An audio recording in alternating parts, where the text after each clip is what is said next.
Welcome to LC Screen Talk. My name is Larry, and this is my review of The Hateful Eight.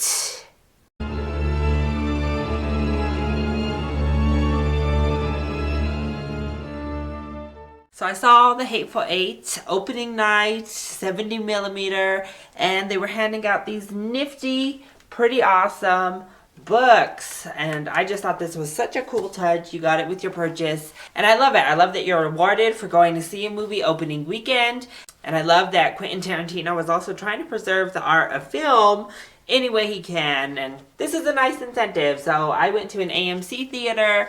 Maybe they're handing them out at yours. But I guess before we even get into that, is the movie worth paying the money to go see? My answer is a resounding yes. I loved The Hateful Eight. So as I said, I thought it was so cool to see the film in 70mm. Of course, the dimensions are a little bit wonky on the big screen that it was shown, and somebody didn't know how to work the projector at our theater. It started a little bit late, and then when it did start, the visual and the audio weren't synced up. So essentially, we all missed the first 5 to 10 minutes of the movie because everyone was yelling at the projectionist, and then instead of restarting it, they couldn't really do that. They had to just go forward from where they were. So it was all kind of a jumbled mess, but once we actually got into the film and it was all synced properly, it was so amazing. Let me just say that this was the best cinematography I think I've seen all year. The only one that I think can really compete would be Mad Max Fury Road, but wow, the cinematography and the camera work here are just gorgeous. And part of that is the direction, because Tarantino just has such an eye of getting really artsy shots that don't feel gratuitous. They feel authentic to the film, and the landscape that we're put into just is gorgeous. So he filmed it so beautifully and paid such great respect to the surroundings. We also have the performances in the film that are very strong. Samuel L. Jackson, wonderful. He blends comedy with this really intimidating factor that he always brings, but it just felt, again, human. He's so in his wheelhouse with Quentin Tarantino directing, and it shows here. It was really great.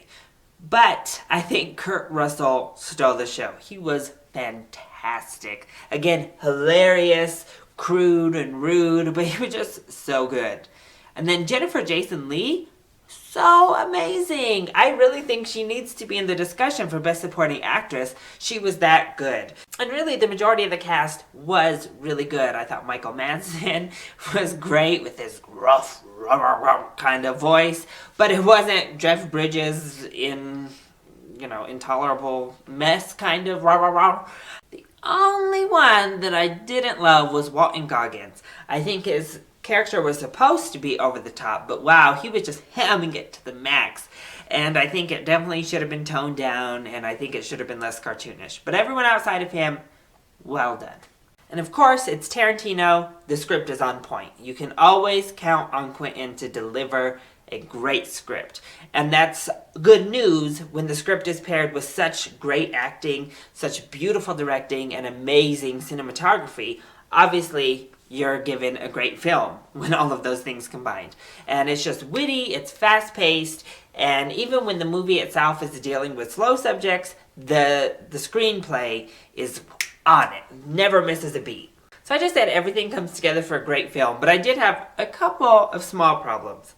I think the first half is definitely the strong half. There is a built-in intermission because this movie is over 3 hours long, and prior to the intermission, I think this film is near 100% flawless. I thought it was so fantastic.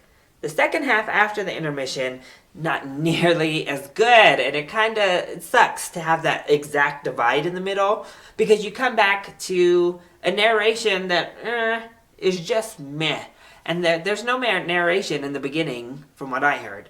And that narration kicks in that second half several times, and again, it was just not needed. The movie was doing such an amazing job unfolding for itself, it didn't need narration. Of course, it's Tarantino, so there's gratuitous everything, and sometimes it works, sometimes it didn't quite work for me. Some of the gratuity in the second half of the film, again, was a bit much. And I think the gratuitous nature of that the second half is in contrast because there's not much action in the first half, if we're being honest. All of it is jammed into the second half, and it just kind of feels like an onslaught. And I remember Tarantino used to be in love with the F-bomb. Now it seems he's in love with the N-word.